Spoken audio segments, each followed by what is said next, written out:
Hey there. It's good to have you with me today. You know, as the years roll on, many of us start noticing things, little shifts. Maybe it's how we recover from a bit of gardening, or how we savor a quiet morning coffee a little more deeply. Or perhaps it's noticing how the connection with someone we care about, well, it asks for a different kind of attention now. Especially when it comes to being close, really close. Have you ever found yourself in that intimate space, wanting to bring pleasure, wanting that connection, but maybe feeling a little unsure? Like the old ways don't quite land the same, or maybe you sense she needs something softer, more patient than before?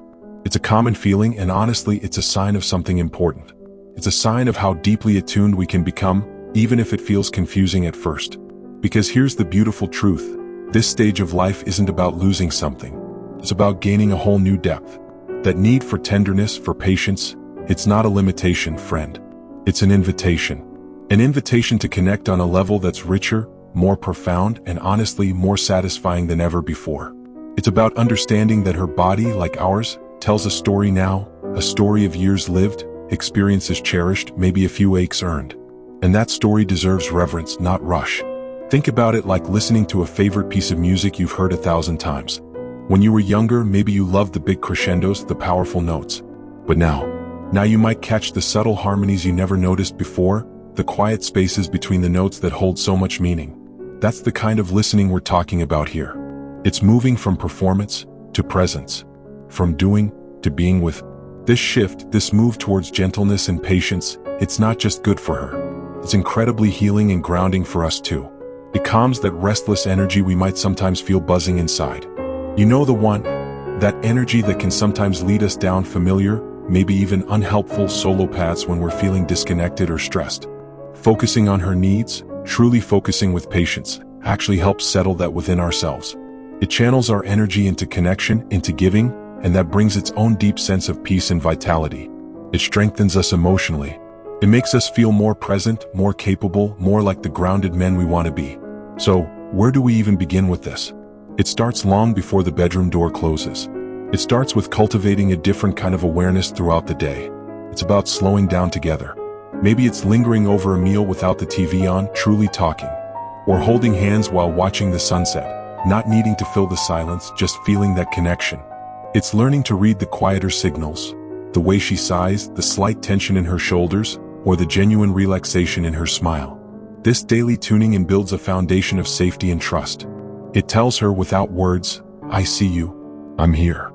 That safety is the bedrock for the deeper intimacy and patience she might crave when you are physically close.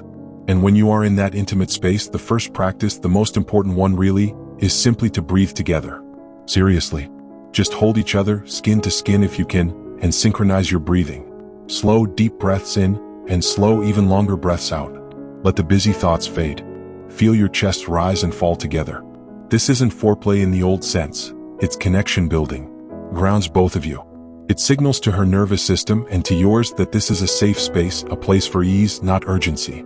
You'll often feel her body soften against you, a little sigh escape. That's the sound of trust deepening, of her letting go into the moment. That's where true intimacy begins to bloom. It's amazing how something so simple can shift the whole atmosphere. That shared breath becomes a quiet anchor, a reminder that you're navigating this closeness together, at a pace that honors where you both are right now. It creates a spaciousness where patience isn't forced, but naturally arises.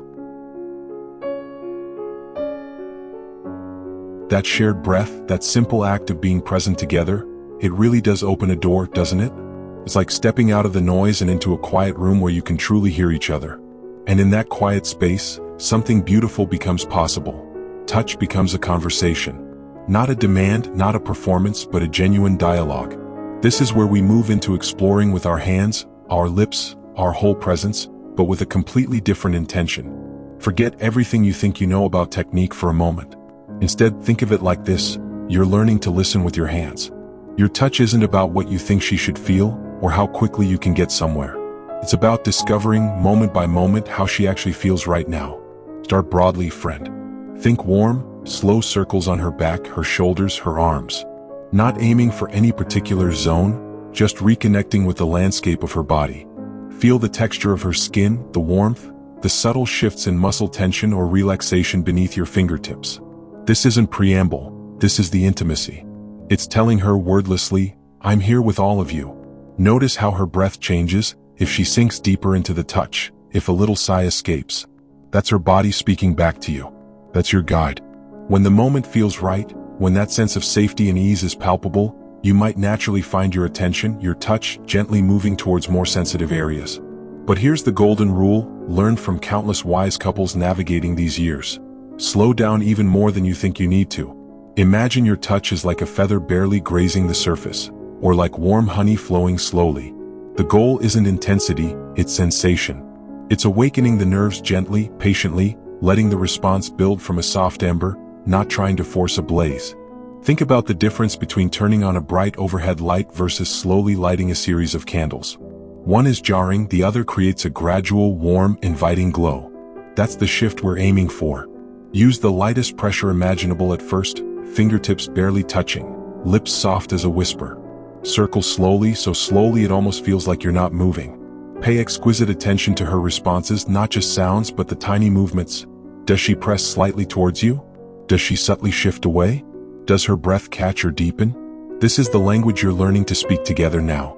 And here's a crucial piece that often gets overlooked. Communication is your ally, not your enemy.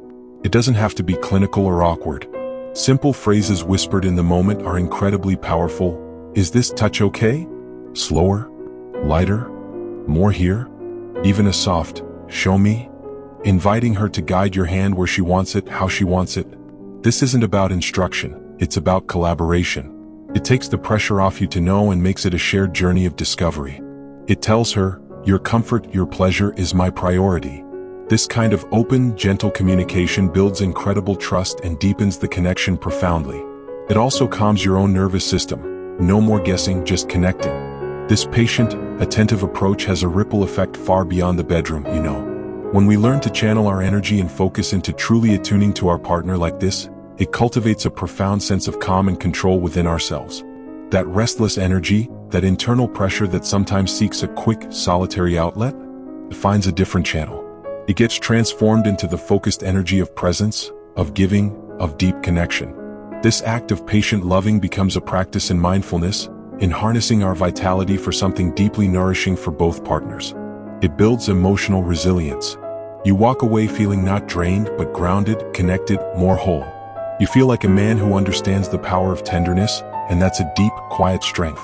It's also about embracing the reality that arousal and response might look and feel different now than they did decades ago. That's not a deficit, it's a different landscape to explore. The goal shifts from a specific destination to the richness of the journey itself. The closeness, the shared vulnerability, the warmth, the profound sense of being known and accepted. When the focus is on mutual presence and sensation rather than a singular outcome, every touch, every sigh, every moment of connection becomes its own beautiful reward. It takes the pressure off both of you and opens the door to a much deeper, more sustainable kind of intimacy. This patience, this listening with your whole being, it becomes a dance you learn together, step by unhurried step. And as you learn it, something remarkable happens within you too.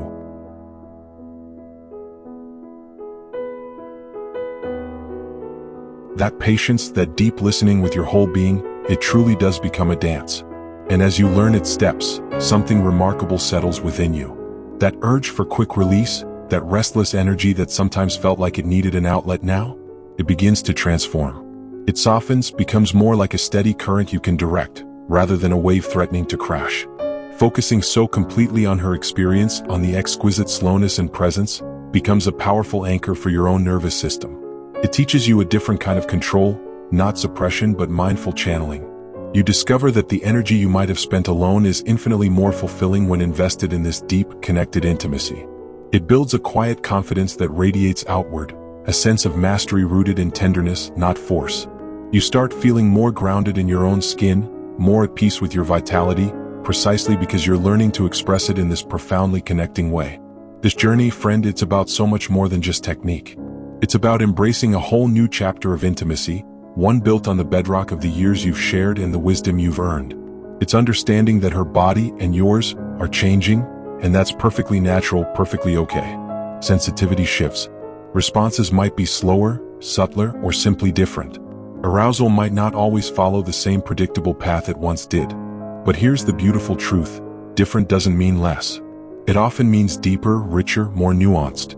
It means pleasure becomes less about a single destination and more about the entire beautiful landscape you're exploring together. It's about the warmth of skin, the shared breath, the electric tingle of a feather-light touch, the profound comfort of being utterly present with each other. When you release the pressure of how things should be and embrace how they are, right here, right now, with patience and curiosity, you unlock a level of connection and mutual satisfaction that can be incredibly profound and deeply healing for you both.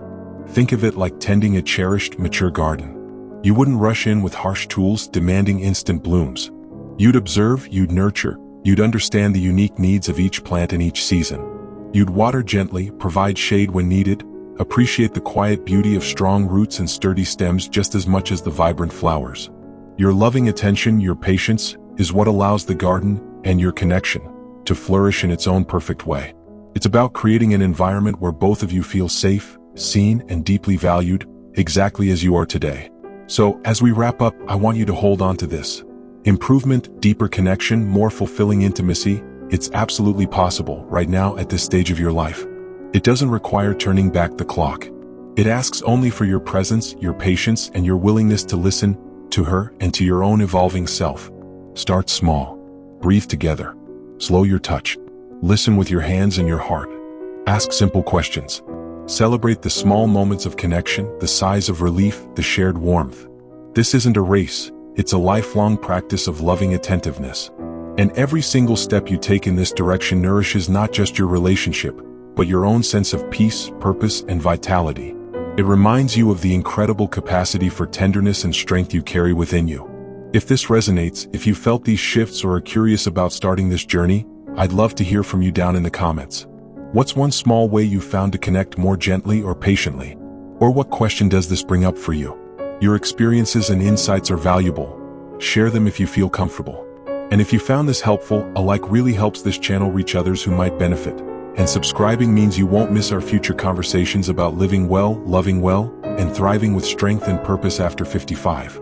Remember, friend, true strength isn't about force. It's found in the depth of your presence, the steadiness of your patience, and the courage to love softly. Here's to building connections that grow richer, deeper, and more meaningful with every passing year. You've got so much good, so much wisdom to bring to this. That's all for this video. You have a great time, friends. Take care.